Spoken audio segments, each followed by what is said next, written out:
How do you do, neighbor? It's Berean Spirits time once again. The boys have gathered around, and they're ready for you. So join in, make comments, and study with the guys as they try to study as the Bereans did in Acts chapter 17. And now, here's the guys. Hello and welcome back to Berean Spirits on a beautiful, hot, and muggy Thursday morning of June 2022. My name is Chris Peltz. I'm the evangelist with the Southside Church of Christ here in Springfield, Missouri. Josh Thornhill over at the Brookmead Church of Christ in Johnson City, Tennessee. How you doing, brother?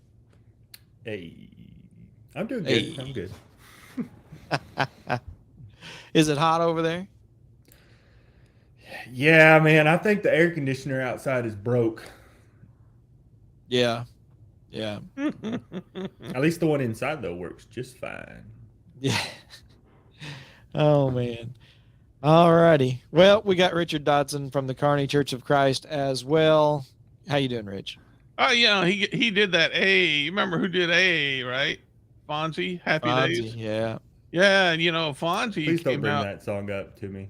Fonzie is a Patrick Mahomes Kansas City Chiefs fan. Hey, see? So, Are you supposed to be impressed? Yeah, Fonz, win the Fonz.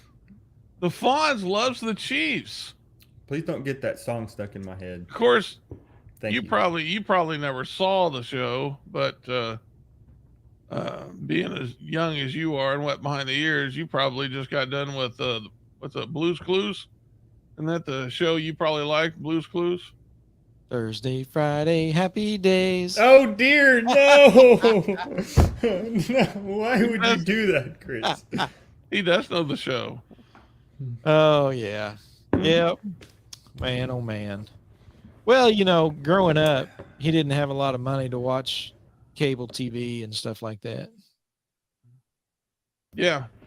Most kids don't have money, Chris. I know it. That's the way it is. And fewer, got it today. All right. Well, listen, this is getting off to a very slow and gloomy start. So let's get rolling today. Folks, if you're listening and you want to join the conversation, leave a comment below. We'd love to hear from you. We're going to be talking about money. M-O-N-Y. Yeah. Make your checks. Make those checks payable to Richard Dodson, and keep those checks coming in. Yeah, right. Exactly. All right. M-O-N-E-Y, right? Just so folks know, I do know how to spell money. But anyway. What else do you know how to spell? He can actually see money. That's the only thing he can see. Oh, man. Yeah, well, not quite. But the Bible does say a lot about money and the Christian's attitude towards money and possessions and things and all that jazz. So that's what we're going to be talking about today, is our perspective on money, how Christians view it, why we shouldn't be so worried and concerned about it, and what do we do about it when we do have some thoughts and concerns about it. So that's what we're going to be getting into today. And first of all, again, if you haven't hit that subscribe button, please go ahead and do so. Share it out to all your friends so that they can join us every Thursday morning for Berean Spirits. And of course, leave a comment below. If you have a question, you have a comment, or you just want to tell us where you're listening from, we'd love to hear from you. All right, folks. So as we get into this particular subject, there is a lot that is said about money in and of itself. We've got, from Matthew chapter 6, you cannot love both God and money. Some translations, I think, say mammon, but others will say money. You've got a passage like 2 Timothy chapter 4 that gives great warning about the love of money, which is the root of all evil. Not money itself, but the love of money being the root of all evil. And then you have attitudes of folks like in Matthew chapter 19, beginning of verse 16, where you have the rich young ruler who comes to Jesus, and Jesus tells him to go and get rid of all your possessions and sell everything, give it to the poor, and then come follow me. And he went away sorrowful because he had great possessions. He was rich. He had a lot of money. He didn't want to get rid of all of that, and it was a stumbling block before him. And even when asked by the disciples, Jesus made the comment that it is easier for a camel to go through the eye of a needle than for a rich man to enter into the kingdom of heaven. And so that raises a lot of questions. Jesus never said you cannot be rich or that rich people can't be saved. Jesus never made any type of statement like that. And so we can hopefully clarify that. But the danger is really focus, right? So many people today, especially when you look at gas prices, you look at food prices, you look at inflation that is historically high right now, and no end in sight, and a lot of people are really focused on that and thinking about that. And so what we want to do is really remind folks that while we have to think about everything costs money. We have to think about jobs. We have to think about purchasing food. We have to think about various things, commerce, but that should not be our primary focus. And that's what we'll get into today. Richard, you, well, I'm trying to make sure all of you. I understand that first word. You're talking to me. No, you. Oh. All right. So this topic was your idea, so I'm just going to turn it over to you and let you set it up for us. Well, Buckle up. There's a lot going on today in our economy, and so if you turn on the television or even listen on the radio, podcast, or whatever means you have to listen to things anymore, it is the concern of many people about the high prices and how they're going to pay for it. Now, just the other day, I went to fill up my truck, and I was about out of gas, and it holds 21 gallons. And it costs $98 here to fill it up, which is the most I have ever. I mean, that's outrageous compared to the most I've ever paid before. I think one time I got close to $80, but I mean $98. I've never even come close. And people are concerned, and so last night, even my wife and I were talking, and she was. The school where she works, she was telling me that some of the teachers had gotten together and they were talking about the prices and their concerns. And they even made note of the fact that they said, well, we're lucky to be living in the house that we're in. We couldn't afford it today. If we wanted to buy our house, we couldn't afford it, which is honestly, that's the same thing with my wife and I. If we weren't in this house, we couldn't afford it. So things are getting expensive. I was talking to a sister at church just the other night, and she was saying how grocery bill. She said, it's like cutting in half. She says as far as what she's getting for the money.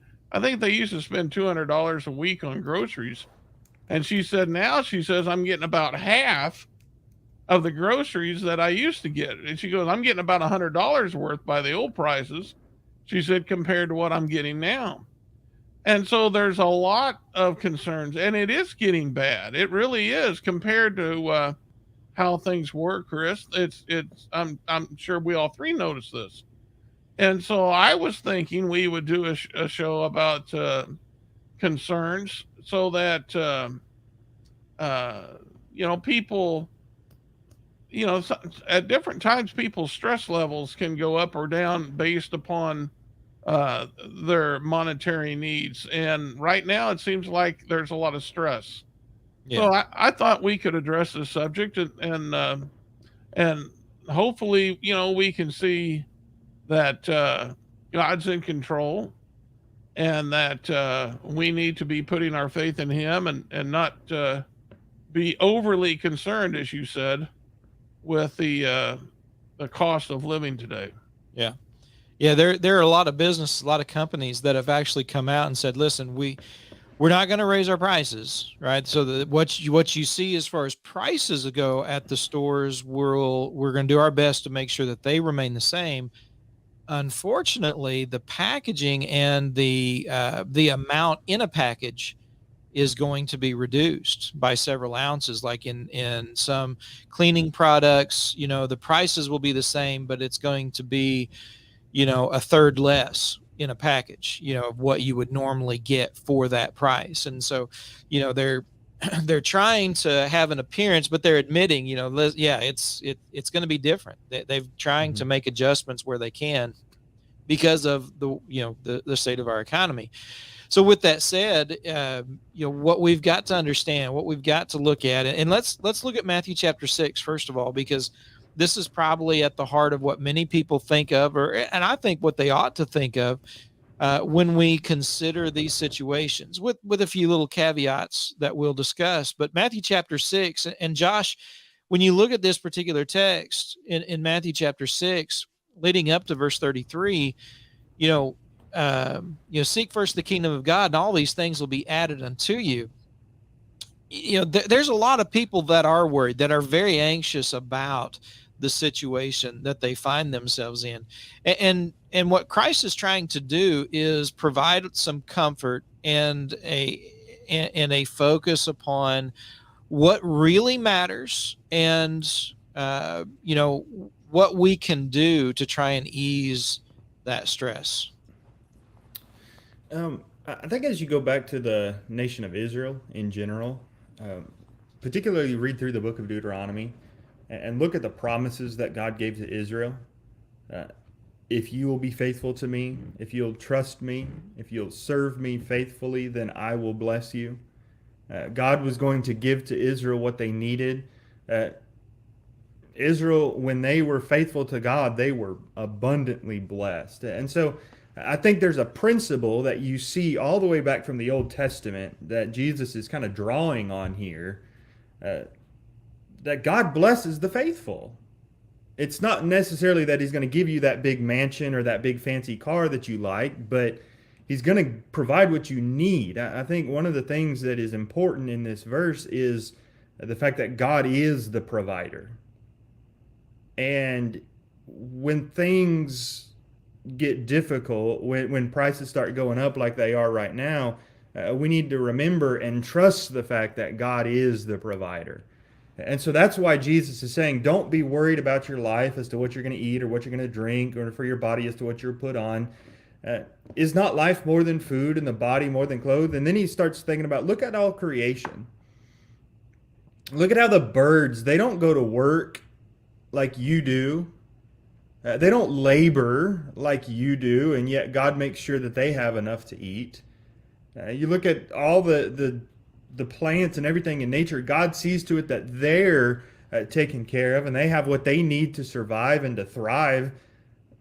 Don't you think God cares about you too?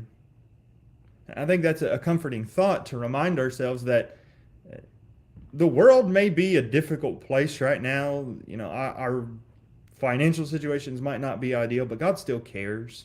Yeah. And we can rest and we can have comfort in the fact that God still cares for us, and God is still the provider. And so the point is don't allow yourself to be consumed by the worries of this world. Just trust in the fact that I'm going to seek God first, like Israel did, or like Israel should have, and God will provide what I need. And again, it's not necessarily what I want. He's not going to always give us what we want, but he is going to make sure that we have our basic needs supplied. And so when we seek him, when we trust in him, we have no reason to fear, no reason to worry, no reason to be anxious, because God cares and he is the provider. I think with that thought, there's a couple of things I want to elaborate on, because really when you look at the world today, we're lazy. We are spoiled, and we're whiners. I mean, Yeah. that's our society. That's what we see around us all the time. And so when things get difficult, things get hard, all of a sudden, because we don't have an abundance of things, right? Then we start complaining, we start whining, and we start getting scared, and we start getting anxious. And we forget about, as you pointed out, Josh, that this isn't about the abundance of our wants. This is about, needs. This is about God making sure that we have what we need. And even at that, sometimes it's going to get even needs can be scarce at times. Paul went through that. This isn't something that Jesus is saying that there'll never be difficult times. Richard, this is something I know that you want to talk about and elaborate on, because we do have passages, we do have Christians in the New Testament that show us that there are things when we are faithful to God that you are still going to struggle. That is a very real possibility of struggle. Not just individual examples, but just in the book of Revelation itself, there were Christians who could not engage in commerce, couldn't buy and sell, and were having an extremely difficult time, having needs met. But here we have this statement by Jesus himself in Matthew chapter 6, which I think gives us some reassurance. Yeah, it gives us great reassurance. But yeah, what you mentioned, the Apostle Paul, he talks about his perils in 2 Corinthians 11, and one of the things that he mentions is that he went through hunger and thirst. He said often without food and clothing and cold and exposure. And so, I mean, and there's no passage that says that Paul questioned what Jesus said in Matthew chapter 6. Um, he endured.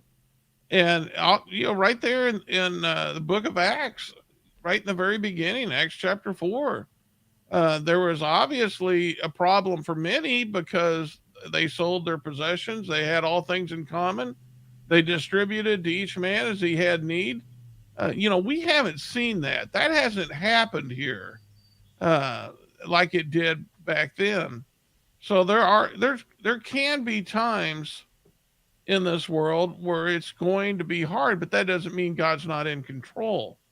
And I can tell you, being 59 years old, I can look back and I can tell you there's times of plenty and there's times of toil. I mean, when I was 18 to 20 years old, interest rates skyrocketed and they were up nearly, 18, 20%, somewhere up in there. Gas was scarce. There were long lines at the gas stations.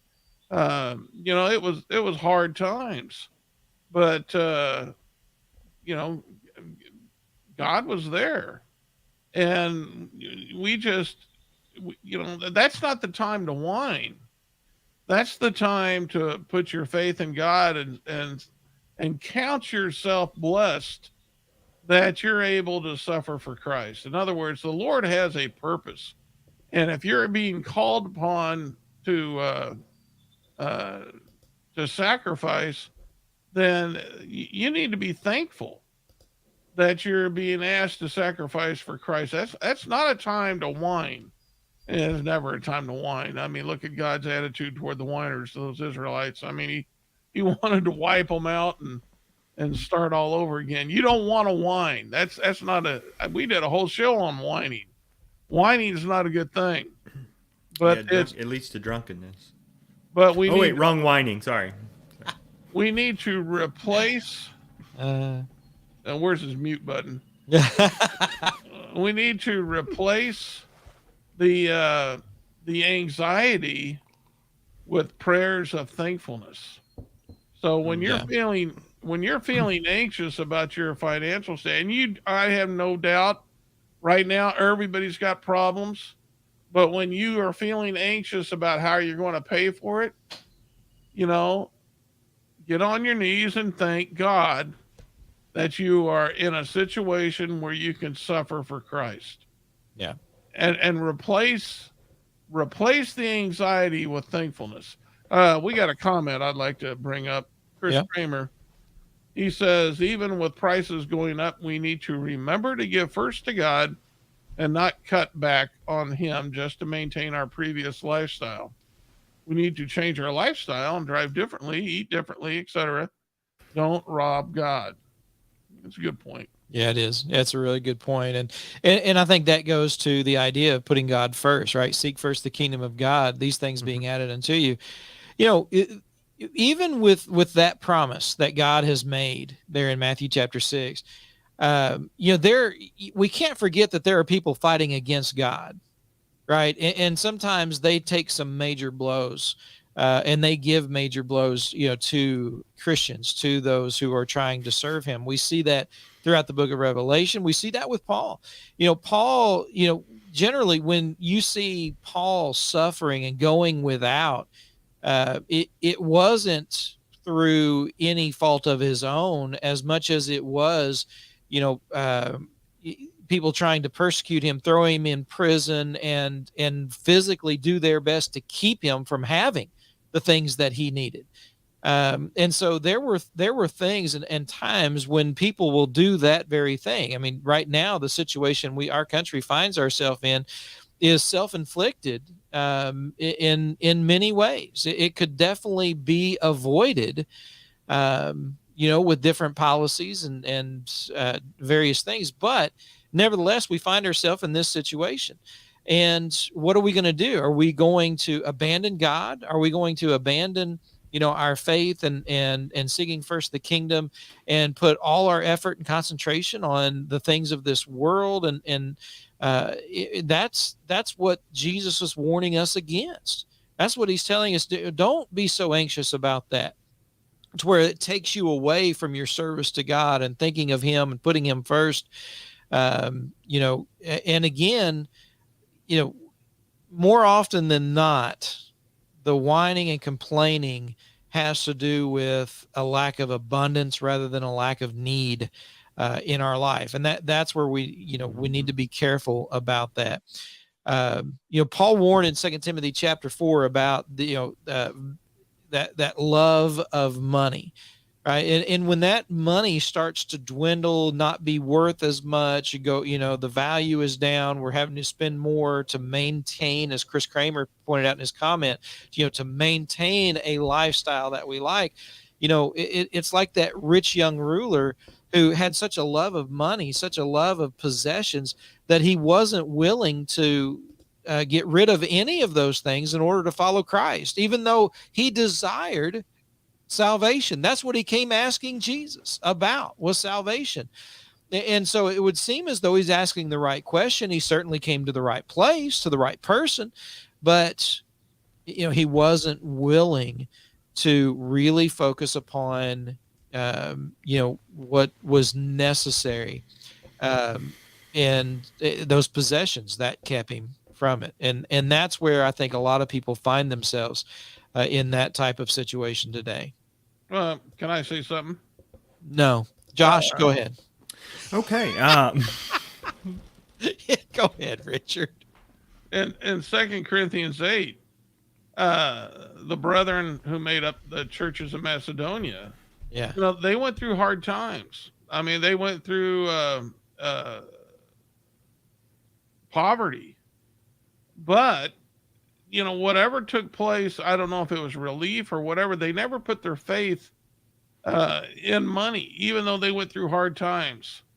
And so, it says in verse 4, they begged Paul so that they could participate in ministering to the saints. So I am thinking that whatever they were was causing them hard times before, somehow that got relieved. I know there was grace given to them. So I'm taking that took place. But it says they first gave themselves to the Lord and then to us. And so that was their attitude. And I think that really needs to be our attitude toward money as well. First and foremost, we always remember that we give ourselves to the Lord. And then secondly, We don't put our faith in money. Like you brought up that rich young man. We don't put our faith in money. We don't trust in money. We put our trust in God.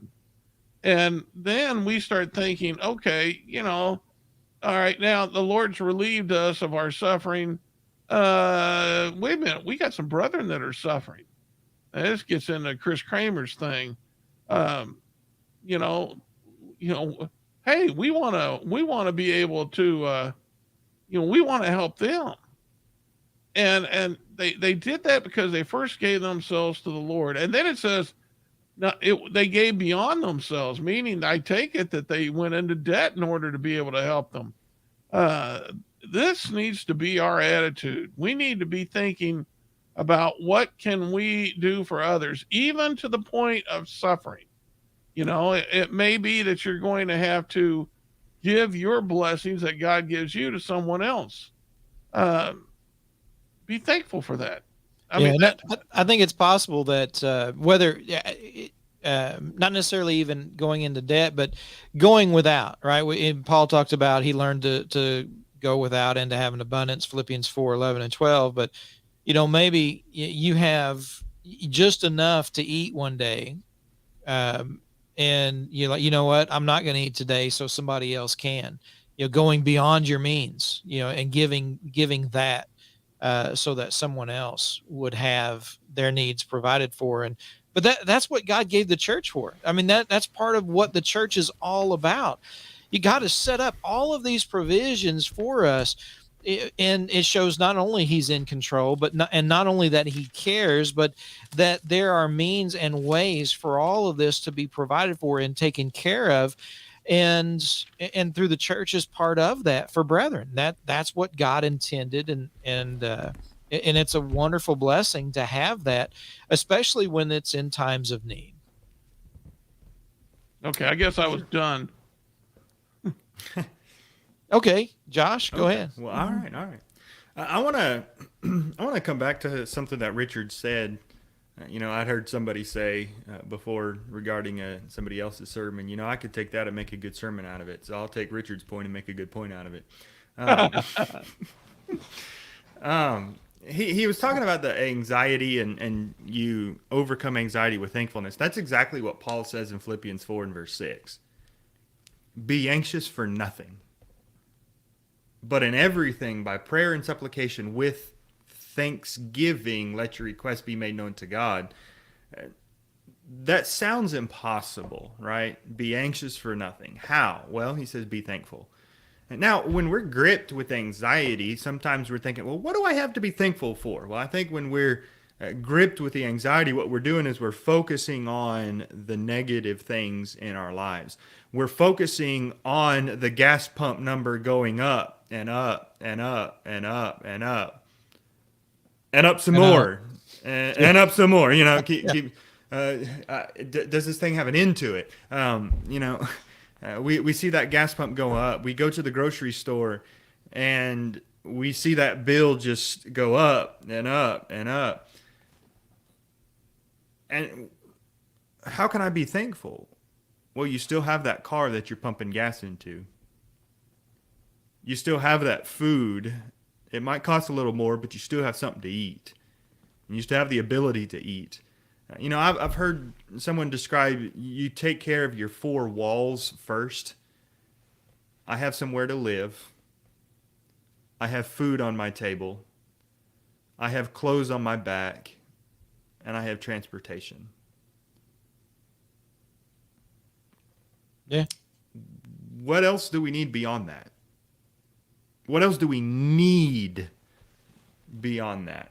A lot beyond that is simply a luxury that we enjoy, and we're so spoiled we think some of those luxuries are our needs. But Paul says, be thankful, and that's going to help you to overcome the anxiety. I've heard something fairly recently about this whole gas prices going up. Somebody was talking about the idea of praise at the pump. You're still being thankful even though you're paying more for gas. When we change our perspective, it helps us to not be anxious. And then, as Richard had pointed out, you take that request to God. Take your thanksgiving to God. Let your request be made known to God. And then verse 7, he says, the peace of God, which surpasses all understanding, will guard your hearts and minds through Christ Jesus.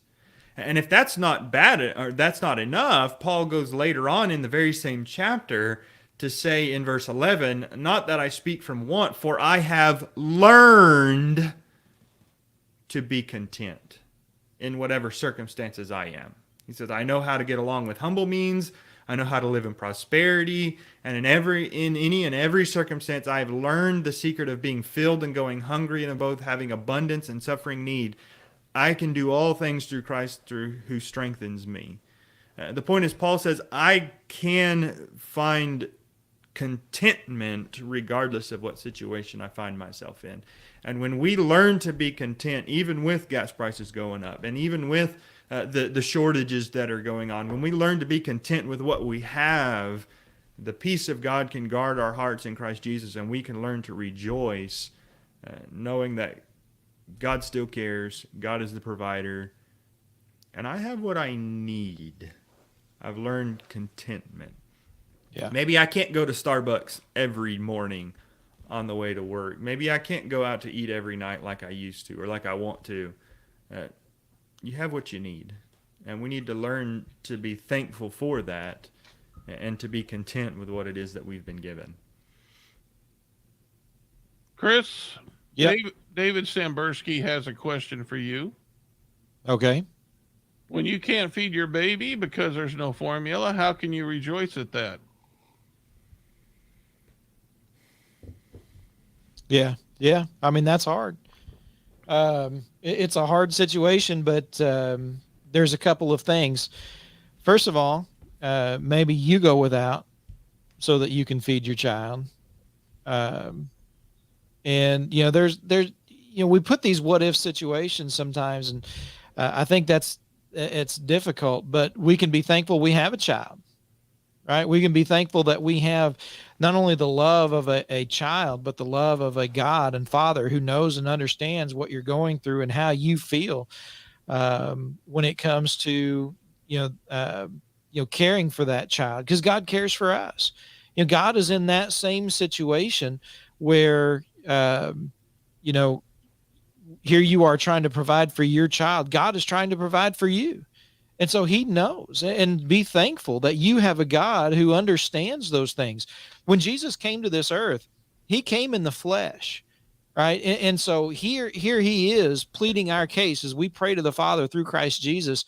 He knows both sides. He knows because he is God and because he was man, he knows both sides. And so we can be thankful that we have a God who knows our struggles and what we're going through. Jesus went through those things when he came in the flesh. And so that's how I would say we can give thanks to God and be thankful. It may be struggling to feed, but you have a roof over your head and over your child's head, clothing. There's lots of things that you can be thankful for. Means to provide for your child, even if it means you go without for a little while. So there's still things to be thankful for sure. Well, I don't think add to that. I don't think that's what he's getting at. But go ahead, Josh. I would say I'd add to that even if there is a shortage of formula and you can't find any, there still has been passed around information on the social media where people are saying, hey, people Here's how to make it. Companies always didn't sell formula, and this is what they did beforehand. This is how they made it beforehand.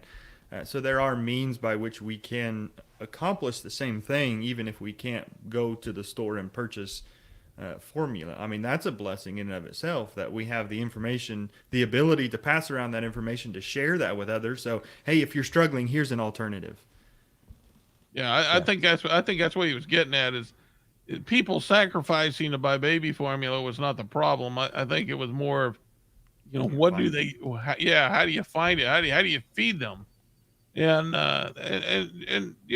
Josh made a good point is to try to find something, either make it yourself, or I haven't heard of anyone yet that hasn't been able to find some means or way to be able to feed their uh, baby. I haven't read about that, but that doesn't mean anything. Yeah, Uh, there are even groups of women that share breast milk. There are means of things like that. There, I mean, there's all kinds of things that are going on and taking place, but definitely there are recipes, ways to make that kind, to make baby formula, and there are certain things such as goat's milk, right? That is good and doesn't have the issues such as with cow's milk. Sometimes that can create problems with lactose and things that with goat's milk that doesn't seem to have those issues. So there's other means. A lot of people just aren't aware of it. Again, we've gotten so much into industry and technology that we've forgotten, as was pointed out, that these things were done long before corporations and industry and long before all the technology we have today. um, and we still had the same struggles when it came to famines, when it came to governments, when it came to sufferings for various reasons and causes, uh, and and we've been able to survive as a people. And so it can happen, and part of that is because God is the one who is in control, which goes to Richard's earlier point.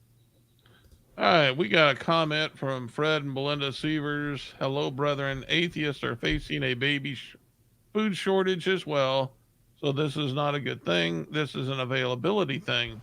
It is also a get out there and find some. Don't give up. Find a goat milk farmer. Find someone who will share breast milk. I know that sounds tough, but sometimes God allows life to go on. But that doesn't mean you don't keep asking, like the woman who asked at midnight for company that dropped in unawares. Just reading Yeah, a comment. yeah. No, I appreciate that. I mean, I think it's a good point.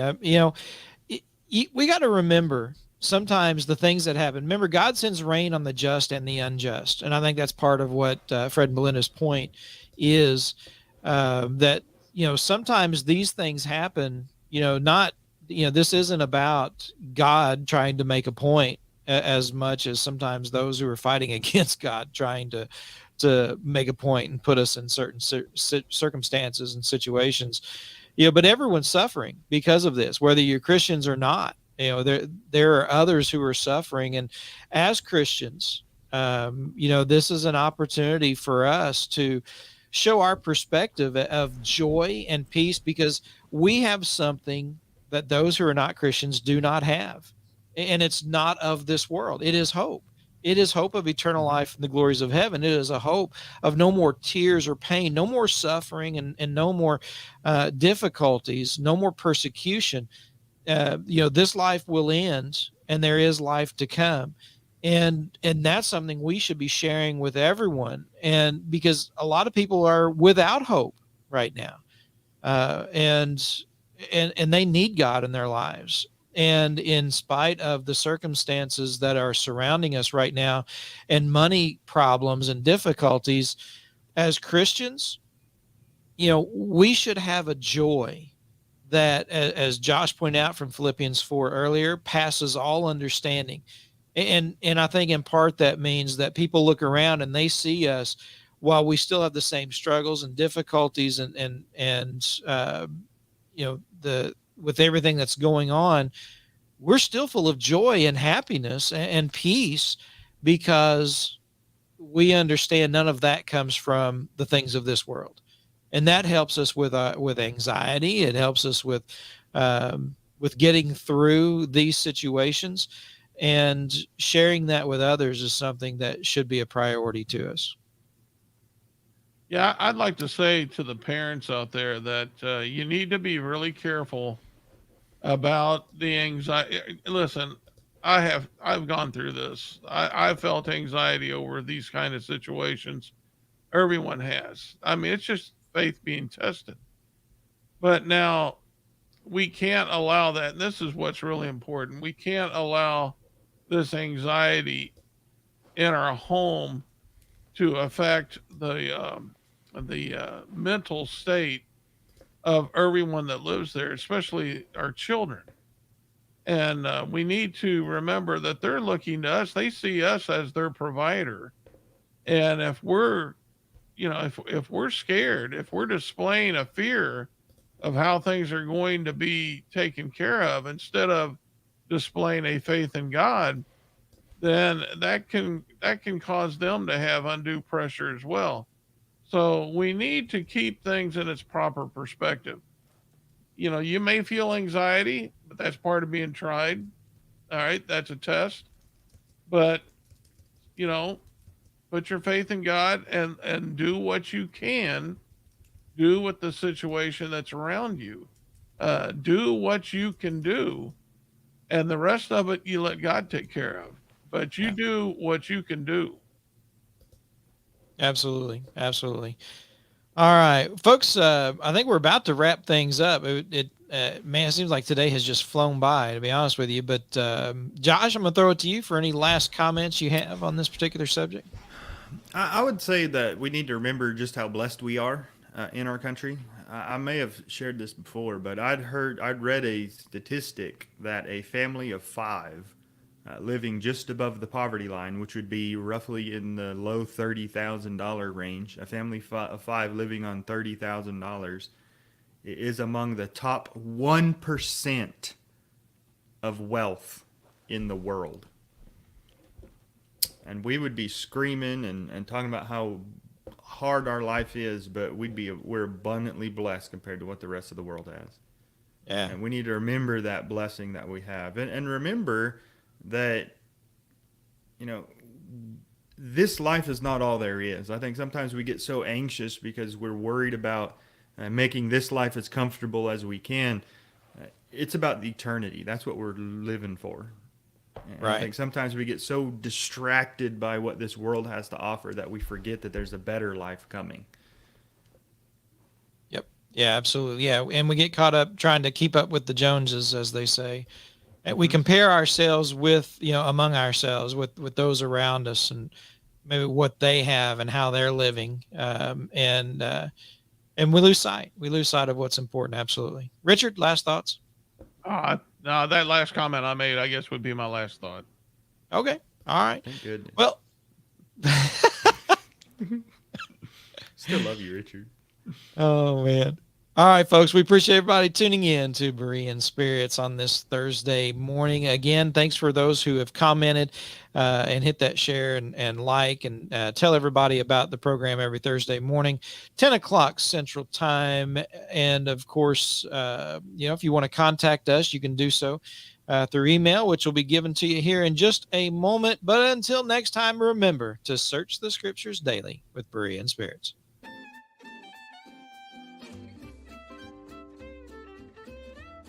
Well, folks, that's all for today. Don't worry. Lord willing, the guys will be back next week for another Bible study on Berean Spirits. Until then, let the guys hear from you. Drop them some email at bereanspirits@gmail.com. They'd love to hear from you. Until next time, let's keep studying that Bible.